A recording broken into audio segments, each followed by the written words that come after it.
नमस्कार मित्रांनो, the GK zone Marathi या चॅनलमध्ये आपले स्वागत आहे. आज आपण चालू घडामोडीवर काही निवडक प्रश्न उत्तरे पाहणार आहोत. चला तर सुरू करूया. आंतरराष्ट्रीय T20 क्रिकेटमध्ये अष्टपैलू खेळाडूंच्या यादीत कुणी अव्वल स्थान पटकावले आहे? हार्दिक पांड्या यांनी अव्वल स्थान पटकावले आहे. राफेल नदाल याने कोणत्या खेळातून निवृत्ती जाहीर केली आहे? राफेल नदाल याने टेनिस या खेळातून निवृत्ती जाहीर केली आहे. 14व्या सिनियर नॅशनल हॉकी चॅम्पियनशिपमध्ये कोणत्या राज्याने सुवर्ण पदक पटकावले आहे? ओडिशा या राज्याने सुवर्ण पदक पटकावले आहे. टाटा स्टील चेस इंडिया ब्लिट्झचे विजेतेपद कोणी पटकावले आहे? मॅक्स पॉल्सन यांनी पटकावले आहे. 4थ्या नॅशनल फिन स्विमिंग चॅम्पियनशिप 2024 मध्ये कोणत्या राज्याने प्रथम क्रमांक पटकावला आहे? पश्चिम बंगाल या राज्याने प्रथम क्रमांक पटकावला आहे. 2025 वर्षाचे G20 परिषदेचे अध्यक्षपद ब्राझीलने कोणत्या देशाकडे सोपवले आहे?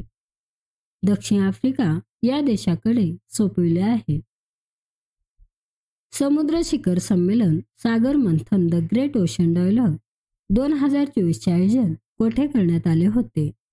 भारत येथे करण्यात आले होते. पहिल्या खेलो इंडिया युवा गेम्स आणि पॅरा गेम्सचे आयोजन पुढील वर्षी कोणत्या राज्यात होणार आहे? बिहार या राज्यात होणार आहे. आंतरराष्ट्रीय सहकार संघटनेच्या किती वर्षाच्या इतिहासात पहिल्यांदा भारतात जागतिक सहकार संमेलन होत आहे? आंतरराष्ट्रीय सहकार संघटनेच्या 130 वर्षाच्या इतिहासात पहिल्यांदा भारतात जागतिक सहकार संमेलन होत आहे. इस्रोच्या गगनयान मोहिमेला मदत करण्यासाठी नुकताच कोणत्या देशाने करार केला आहे?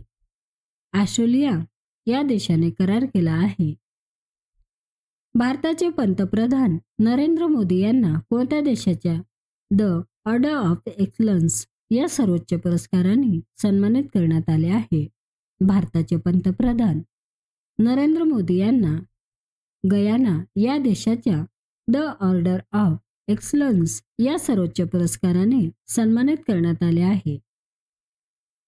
RBIच्या आकडेवारीनुसार कोणते राज्य थेट परकीय गुंतवणुकीत पहिल्या क्रमांकावर आहे? RBIच्या आकडेवारीनुसार महाराष्ट्र हे राज्य थेट परकीय गुंतवणुकीत पहिल्या क्रमांकावर आहे. लंडनमध्ये कोणत्या भारतीय कंपनीला ग्रीन वॉर्ड अवॉर्ड 2024ने सन्मानित करण्यात आले आहे? लंडनमध्ये कोल इंडिया लिमिटेड या भारतीय कंपनीला ग्रीन वॉर्ड अवॉर्ड 2024ने सन्मानित करण्यात आले आहे. कोणत्या दोन देशांमध्ये बॉर्डर गावस्कर ट्रॉफी ही कसोटी क्रिकेट मालिका खेळण्यात येते? भारत आणि ऑस्ट्रेलिया या दोन देशांमध्ये बॉर्डर गावस्कर ट्रॉफी ही कसोटी क्रिकेट मालिका खेळण्यात येते. फॉर्च्यून पॉवरफुल बिझनेसमॅन 2024 मध्ये कोणत्या एकमेव भारतीय उद्योगपतीचा समावेश आहे? फॉर्च्यून पॉवरफुल बिझनेसमॅन 2024 मध्ये मुकेश अंबानी ह्या एकमेव भारतीय उद्योगपतींचा समावेश आहे. भारताच्या GSAT-N2 या उपग्रहाचे प्रक्षेपण कोणत्या कंपनीद्वारे करण्यात आले आहे? भारताच्या GSAT-N2 या उपग्रहाचे प्रक्षेपण SpaceX या कंपनीद्वारे करण्यात आले आहे. कोणत्या देशातील मतदारांनी जनमताद्वारे नवीन संविधानाला मंजुरी दिली आहे?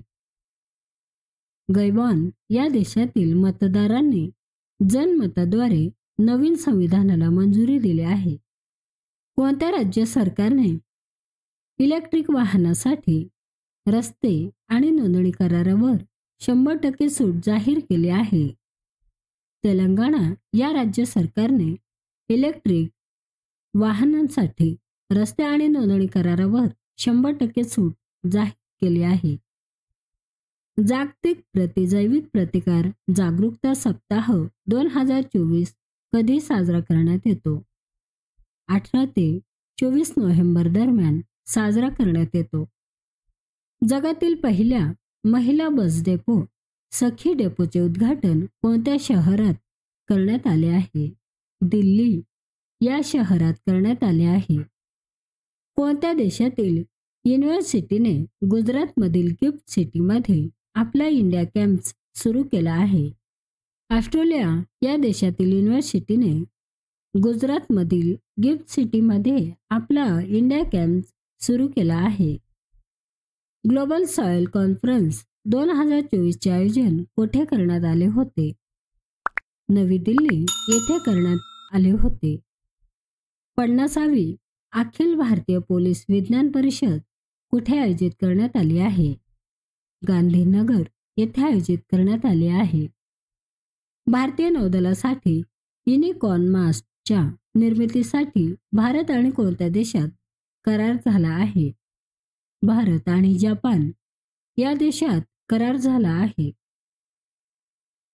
हरिने अमर सूर्या यांची कोणत्या देशाच्या पंतप्रधानपदी निवड झाली आहे? श्रीलंका या देशाच्या पंतप्रधानपदी निवड झाली आहे. यूकेच्या लीड्स इंटरनॅशनल फिल्म फेस्टिवलमध्ये सर्वोत्कृष्ट फिल्मचा पुरस्कार मिळवणारी पहिली भारतीय फिल्म कोणती ठरली आहे? द फेबल ही फिल्म ठरली आहे. खालीलपैकी कोणत्या अभयारण्याला टायगर रिझर्व म्हणून घोषित करण्यात आले आहे? खालीलपैकी गुरु घासीदास तोमर पिंगल अभयारण्य या अभयारण्याला टायगर रिझर्व म्हणून घोषित करण्यात आले आहे. कोणत्या देशाने भारताला 1400 पेक्षा अधिक प्राचीन वस्तू परत केल्या आहेत? अमेरिका या देशाने भारताला 1400 पेक्षा अधिक प्राचीन वस्तू परत केल्या आहेत. मित्रांनो, चॅनल आवडला असेल तर प्लीज नक्कीच सबस्क्राईब करा, व्हिडिओ लाईक करा. धन्यवाद.